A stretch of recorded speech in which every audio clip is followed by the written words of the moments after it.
नमस्ते दोस्तों, 12 नवंबर 2023 को सुबह 5:30 बजे उत्तराखंड के उत्तरकाशी डिस्ट्रिक्ट में बन रहे सिलक्यारा बारकोट टनल का एक हिस्सा गिर जाता है। उससे उसमें काम कर रहे 41 वर्कर्स फंस जाते हैं।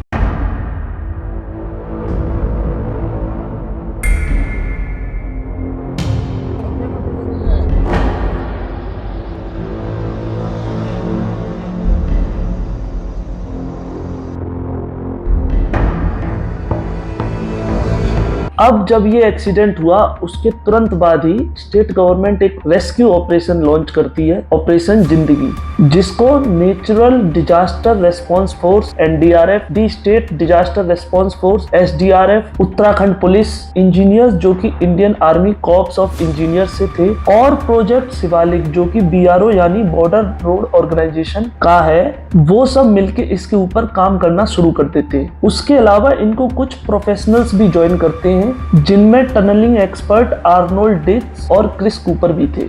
Confident about rescue, sir? Absolutely. Yeah, we're going to rescue these men.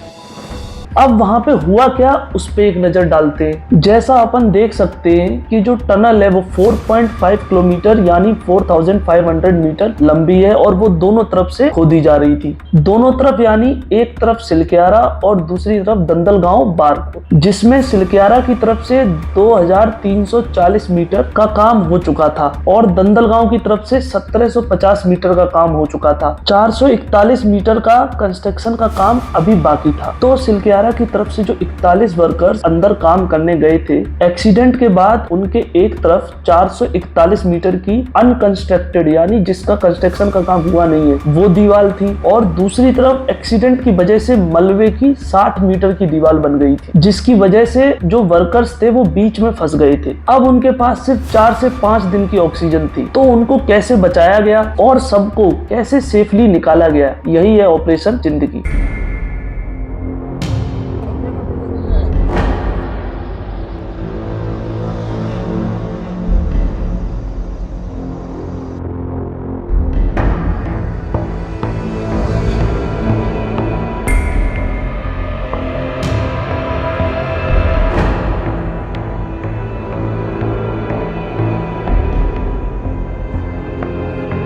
सोलह नवंबर आते आते 2 टनल बोरिंग मशीन पहुंच गई, जिसमें पहली मशीन से काम ना हो पाने की वजह से दूसरी मशीन जिसमें ऑगर बिट था उसको 3 पार्ट्स में बाय एयर तुरंत पहुंचाया गया। और रेस्क्यू टीम ने 2018 में थाईलैंड में हुए थैम लुआंग केव डिजास्टर में स्टूडेंट को बचाया गया था, उस टीम से भी कांटेक्ट किया था ताकि एक गाइडेंस मिल सके। अब 17 नवंबर को जो मलबे की दीवार थी जिसमें ड्रिलिंग की जा रही थी उसे रोक दिया जाता है, जब उसमें क्रैक की आवाज आने लगती है, जो कि मेन टनल है। जब यहाँ मेन टनल की ड्रिलिंग चल रही थी उसके साथ साथ एक अल्टरनेट टनल भी ड्रिल की जा रही थी, क्योंकि इस ऑपरेशन के दौरान 3 पाइप्स ड्रिल की गई। एक पाइप ऑक्सीजन पहुंचाने के लिए, एक पाइप खाना पहुंचाने के लिए और तीसरी 15 सेंटीमीटर चौड़ी पाइप कुछ और जरूरी चीजें और एंडोस्कोपिक कैमरा पहुंचाने के लिए की गई।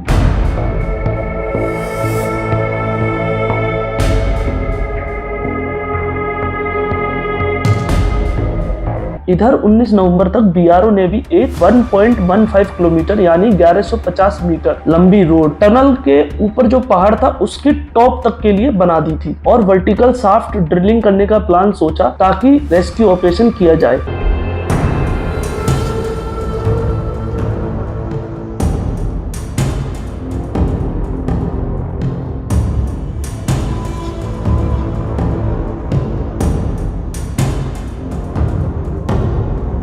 क्योंकि जो मलबा था वो लगातार खिसक रहा था और अनइवन था, मतलब बहुत ही जैसे कहीं पे बहुत बड़े बड़े पत्थर थे, कहीं पे बहुत ज्यादा मिट्टी थी, तो उसकी वजह से 22 और 23 नवंबर का दिन खराब हो गया। क्योंकि अनइवन था तो जो ड्रिलिंग मशीन थी उसके लिए भी बार बार प्लेटफॉर्म बनाना पड़ रहा था, क्योंकि जहाँ पे बहुत बड़ा पत्थर है वहां पे ड्रिल कर नहीं सकते ज्यादा, तो ऐसी जगह देखी जा रही थी जहाँ से ड्रिलिंग आसान हो। तो जो मशीन थी उसके लिए बार बार प्लेटफॉर्म बनाना पड़ता था और जो मशीन में इक्विपमेंट्स थे वो भी बार बार रिपेयर करने पड़ रहे थे, कुछ खराब हो रहे थे तो नए लाने पड़ रहे थे। तो इसके चलते भी 22 और 23 का दिन कुछ ज्यादा फायदेमंद नहीं रहा, लेकिन 75% तक का काम हो गया था। अब जबकि 60 मीटर में से 47 मीटर की खुदाई हो चुकी थी, तो जो टनल बोरिंग मशीन है वो टूट जाती है और जो बिट है वो उसी में फंस जाती है, जिसके बाद रेस्क्यू टीम ने डिसाइड किया कि आगे की जो खुदाई है वो मैनुअली यानी हाथों से करेंगे। अब Auger is broken.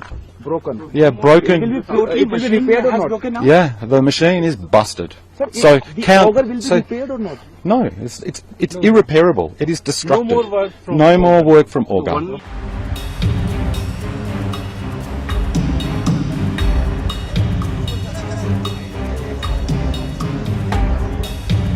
और जब हाथों से खुदाई करने के बाद मात्र 9 मीटर ही बाकी था, तब जो ऑस्ट्रेलियन एक्सपर्ट थे आर्नोल्ड डिक्स, उन्होंने कहा कि अब हमें और धीमे करना चाहिए क्योंकि जो मलबा है उसके खिसकने के चांस अभी सबसे ज्यादा हैं। 27 नवंबर को जो वर्टिकल शाफ्ट ड्रिलिंग का अल्टरनेटिव मेथड था उसे सतलुज जल विद्युत निगम ने किया और 32 मीटर गहरी पाइप खोद के पहुंचाई ताकि जरूरी चीजों की सप्लाई और आसानी से हो सके। इसके साथ साथ रेल विकास निगम ने भी 12 मीटर की पाइप खोदी थी बारकोट एंड से। अब 28 नवंबर 2023 को फाइनली जो वर्कर्स की टीम हाथों से आगे की खुदाई कर रही थी वो पूरी कर लेते हैं और मैनुअली फिर पाइप डाला ताकि फंसे हुए वर्कर्स को बाहर निकाला जाए।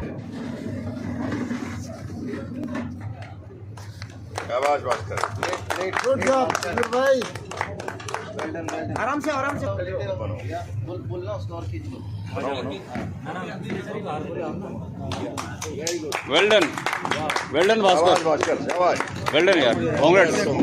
अंदर कैसा लगा? अंदर ज्यादा फिर एक एक करके सबको बाहर निकाला गया और लगभग 8:50 पे उत्तराखंड गवर्नमेंट ने न्यूज दी कि सभी 41 वर्कर्स को सेफली रेस्क्यू कर लिया गया है। उन रेस्क्यू किए वर्कर्स को देखने के लिए वहां पर उत्तराखंड के सीएम पुष्कर सिंह धामी और minister of state of road transport and highway VK Singh ji भी मौजूद थे।